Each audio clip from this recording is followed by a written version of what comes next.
Hello everyone, Kireth here, and welcome to another Gran Turismo Sport video back on GT Sport, and absolutely loving it. I decided to enter a late night daily race at Lago Maggiore, and I have to say I was expecting to have some good racing, and by goodness, this race delivered. Some of the most fun I've had in GT Sport in a very long time. Absolute kudos to everyone involved. We're going to take you through it here. Now, as you can see, most of the cars ahead are either the Supra or the FT1, so Toyota OP. And I did set my quality time in the Supra. I did a few laps and got a kind of okay quality time. I should be doing quite a bit better. I think I should be getting in those 52s, looking at the people on my friends' leaderboards. But we did an okay time. We started mid-pack. But I didn't feel that comfortable in the Supra. When I was coming off the brakes, particularly this corner here, this long right-hander, I kind of pitch the car upwards and get a lot of weird understeer. So instead of the car turning in, I'd kind of bobble up and understeer, so I didn't like that. And didn't have enough time to try and sort it out. So what we did is, for the race, we jumped into the Beetle. Now the Beetle is a car that I like to use at these sort of handling tracks. I like the way it handles. I think it's very pliable. I always think there's an opportunity to get up the insides. We do here. A little bit of side-by-side action in the chicane where you don't normally go side-by-side. And this is the beginning of the superb racing. You see there, we both give each other space. He tucks in behind. And you absolutely love to see it. That is the best GT Sport right there. I noticed with the big banky ball here, I braked quite a bit later than the cars behind. So I noted that. Put it in the back of my brain in case it was needed later. But yeah, a little top tip, especially at this track where a lot of people are starting on the medium tyres. We'll get to that in a little bit. A lot of people are starting on the medium tyres in the Supra. I think that's quite a tricky combination. So if you're watching this and you're struggling at Daily Race C, you're seeing the Supra light up the top 10 leaderboards, don't be afraid to try a different car. Don't be afraid to try something that you're more comfortable in. This is a little technique I use from time to time. It's a good way to kind of ease yourself into the weaker daily races. The other thing, as I mentioned, is the tyres. So the OP strap most likely is to start on the medium tyre and save the soft tyre to the end where the car's lightest. And I suspect most of the people around me are on the medium tyre right now. I've gone for the soft tyre. So kind of pure... Hang on. We're going to see here. We might go too wide. Got a hiccup. I do apologise. Hopefully the hiccups won't continue. And here, going side by side with the Lotus liveried... I think it's an FT1 or a Supra. Really side by side. Again, leaving each other space. This is the best of GT Sport. What's going to happen here for the big banky ball? I could potentially go around the outside. Let's see. I'm thinking about it. Back out of it. We're going to just dive up the inside.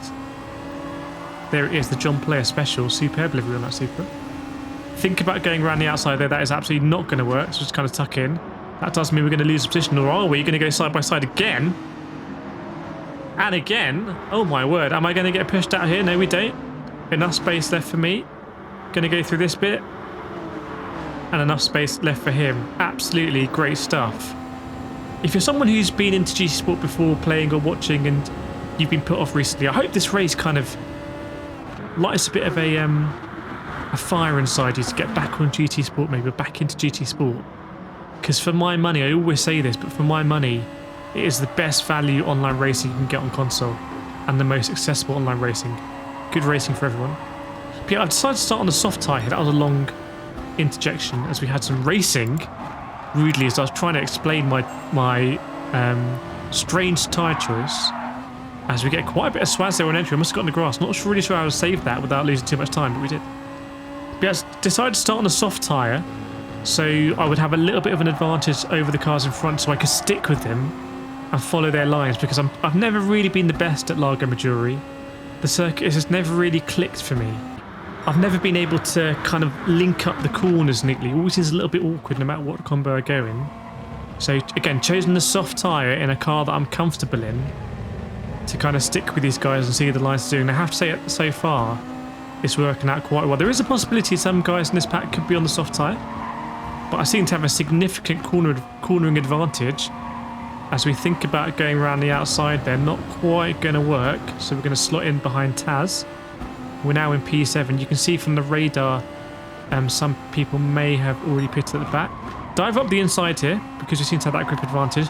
Not quite got the move done yet, and we leave the space on the outside, and Taz goes through. Very, very fair racing on both of our parts, I would say. And I do enjoy watching this back. I love to see it. If you've got some examples of fair racing, do feel free to absolutely slot it in the comments below, because I want to make a video on fair racing and kind of showcase GT Sport that way. So the potential for them to go 3 wide ahead. Let's have a look.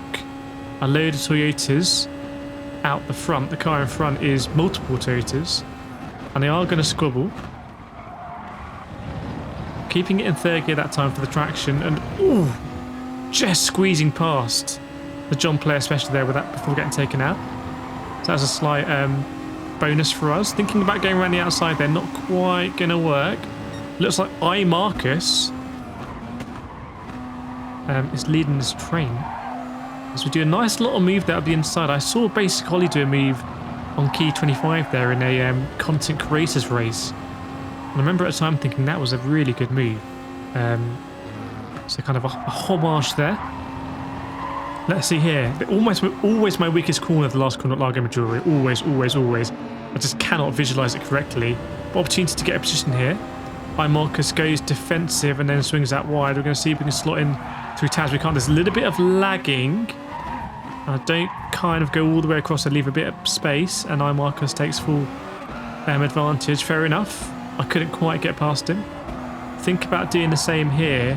Potentially either setting up a cutback or going round the outside. What's going to happen? I think about a cutback, but then we decide to go round the outside. And again, a little bit of squeezing, but it could be lag. But when I look at the radar there, it looks like a few turns into me. Nothing like massively untoward, I was saying. It looks like there is definitely some lag involved at the very least. He gets a little bit of swaz on exit here, so I'm going to slide up the inside. And that should give me the next few corners. Getting squeezed here, not being able to go all the way to the right side of the track to open up the corner, which is losing his base time. But we're just about to get past it. That was a little bit fractious. The most fractious racing we've had so far in this race. And with that Toyota only 3 tenths behind, he's definitely going to get a run. The Beetle just can't really compete with the Toyota down the straights, as we're going to see. I do go defensive here. Again, a little bit of banging wheels. I'm just going to try and hold it in. See if he wants to go around the outside. And we're just about clearing. So the Beetle is good through that corner. The Beetle is good through the corners, I find. Or I drive it well through the corners. Or I drive it better than the Super through the corners, I should say. I don't get that kind of annoying understeer. He just leaves a nose in here. And we get put in the wall. That one, I think, was a little bit naughty. Because the consequences of putting a nose in there were always... Without going to Hamilton Verstappen at Silverstone Circuit 2021, that was always going to be a bit of an accident. But anyway, let F189 through, who I've raced a couple of times now in his distinctive blue and yellow Porsche. And ooh, an unfortunate moment there. An unfortunate moment. I was going to say I've raced him quite a few times, and he's been exceedingly fair, and I've had some superb racing with him. Let me know in the comments what you thought about that move there. Was that okay? Was that not okay? I was definitely involved and didn't really want to be. But we've emerged in second place behind Taz, the Manian Devil. And I've got to assume at this point that he's on mediums, maybe going very long. I'm not sure who else would be on softs. So if he is on mediums, he should be on very worn mediums, and we should be on a better tyre at this stage and closing down that gap. And I can see I've closed down a couple of tenths down the straight, which to me indicated that he might well be on kind of very wearing mediums. See that the Delta just was ticking down there as well, so maybe we can really close up if there is a tyre difference. We've got Marcus behind. Reminds me of Partridge. Maybe some liquid driving going on behind. And let's see if we get a decent exit here. The Delta is... We're not going to be that good on the straights compared to Toyota. Kind of hard to tell whether Taz is on the mediums or the softs. If he's on the softs, it's kind of a good sign, because he was starting, I think, in around the 5, 6, 7 area. So assuming that he's got good pace here to start up there, then when all the pit stops are said and done, hopefully we'll be around that same area. But like I said, it's kind of hard to tell. You can see the Spanish driver behind, Carla Conde 4, I believe is one of the drivers who pitted early from one of the top positions, so they're coming through to retake their rightful place at the top of the grids. But we'll see here, will Taz pit or not pit? If he's on the mediums, I'd say he pretty much definitely needs to pit now. So if he goes around again, which he's done, okay, so he's probably on the soft tyre. So we're probably on the soft tyre here. That's interesting. So any kind of advantage we can gain into Taz on this lap is a genuine pace advantage over him, rather than kind of tyre differences. Although I suspect the Beetle might be possibly looking after its tyres better. I don't know actually.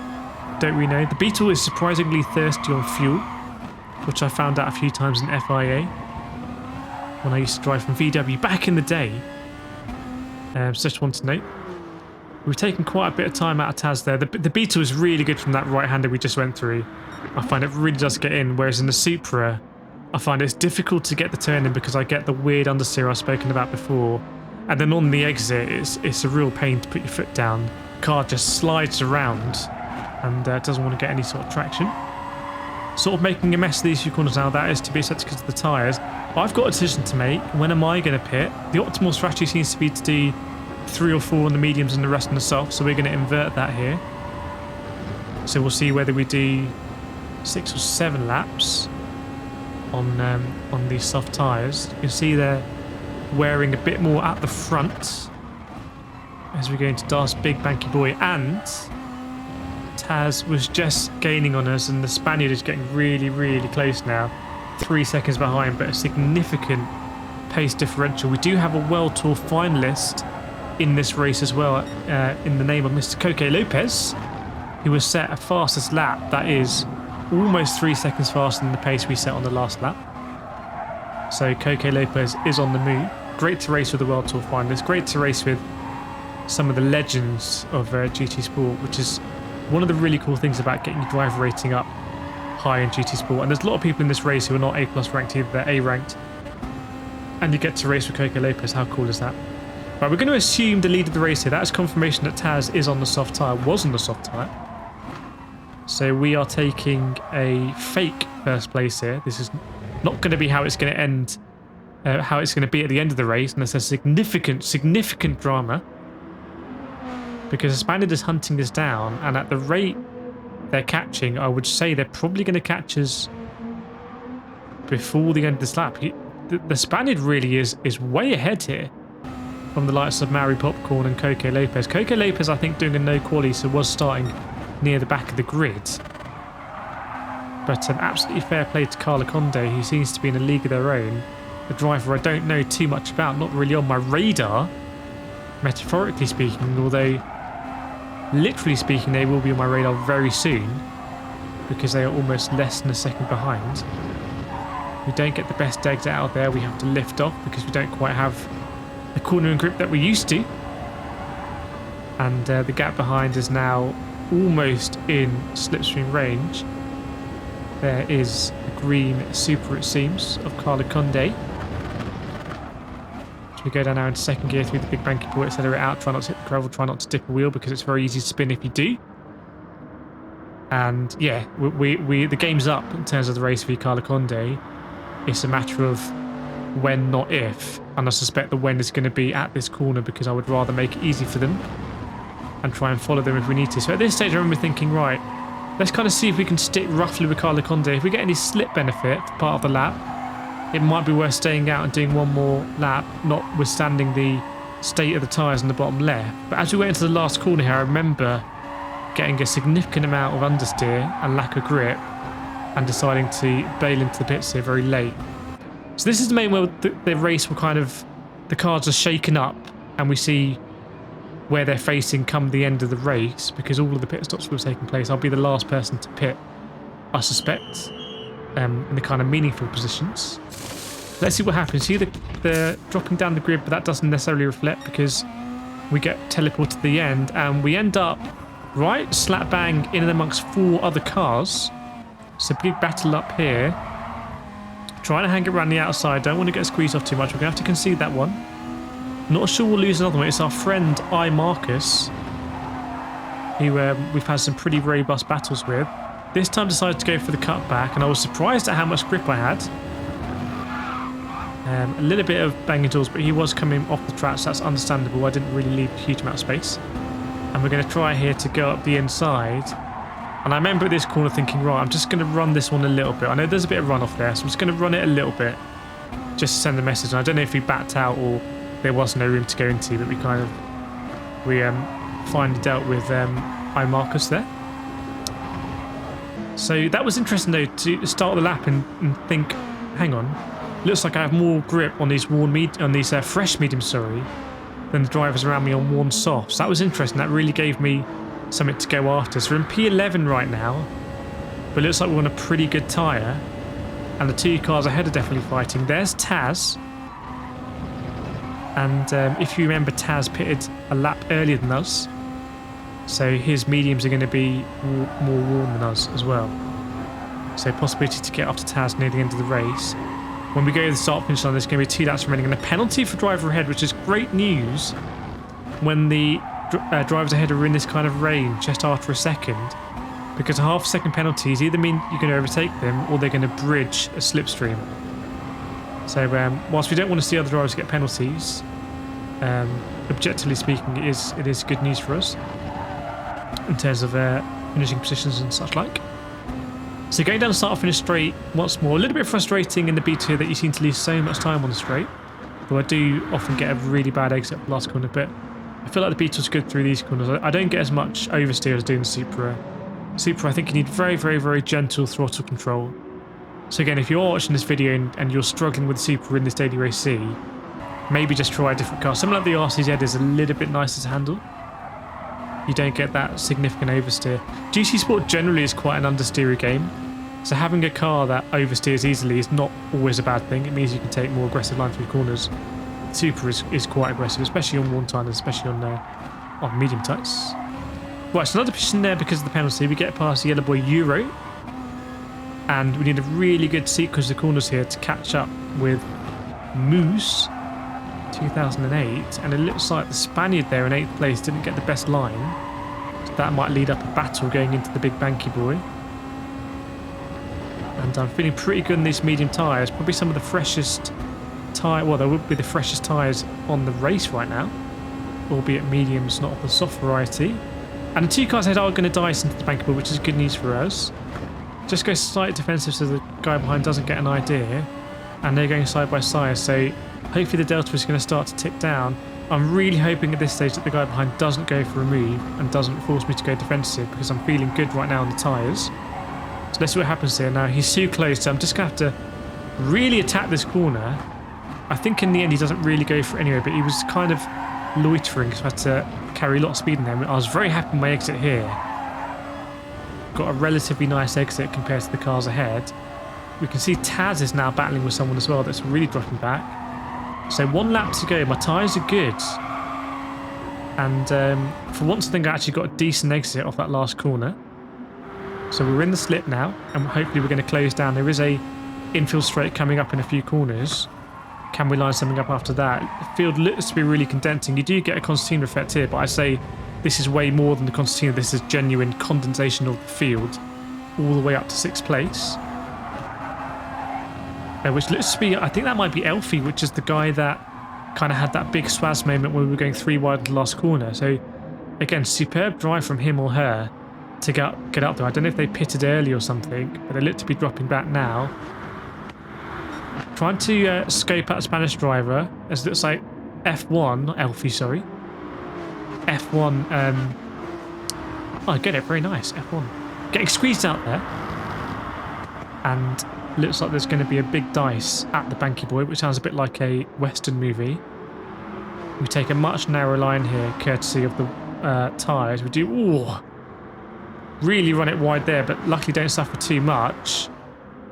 And definitely going to try and look up the inside now. Goes defensive, and at this point I'm thinking, right, fresh tyres, let's do it. Let's go round the outside on the banky boy. We brake late, hang it in, turn in, hope that we don't get fishtailed, and we get the move done. I was very, very, very happy with that one to go around the outside. Got 2 enemies at the gates now, so I just go slightly defensive, try and close off both. Somehow we managed to get it done. And now right behind F1 again, who must be on worn tyres, so if we can kind of hook up the last few corners, then we could potentially get a P8 here, which would be amazing. I hope you enjoyed this video, by the way. Do feel free to drop a like or even subscribe if you're new to the channel. It would be great to have you. So many new subscribers recently. I'm so grateful to each and every one of you. As we get to the last corner, we get a decent line, actually. We get a decent line. And we are gaining less than 2/10, but unfortunately, I think the finish line is going to come too close. And we have to settle for P9, which I believe is where we started. So it was a late night daily race C classic in my view. I mean, so much chopping and changing. We were in P1 for a few laps. There is genuine strategy in this race, genuine car choice as well, I believe. I think I could go better in the Beetle. You can see here from the standings, I think if we were a little bit better, we could have battled with Taz, so maybe we could have lucked into a P6. And this is also on the soft's first strategy, and I think the medium's first strategy is just the better in terms of ultimate pace. Definitely going to be doing a few more of these races this week. If you've got any tips for me, do let me know in the comments. And do let me know in the comments how your rating is going as well in the daily races on GT Sport this week. But otherwise, thank you so much for joining us for this video. Hope you have a very good evening, or morning. I'm recording it in the evening, but maybe morning for you. And I'll see you all next time.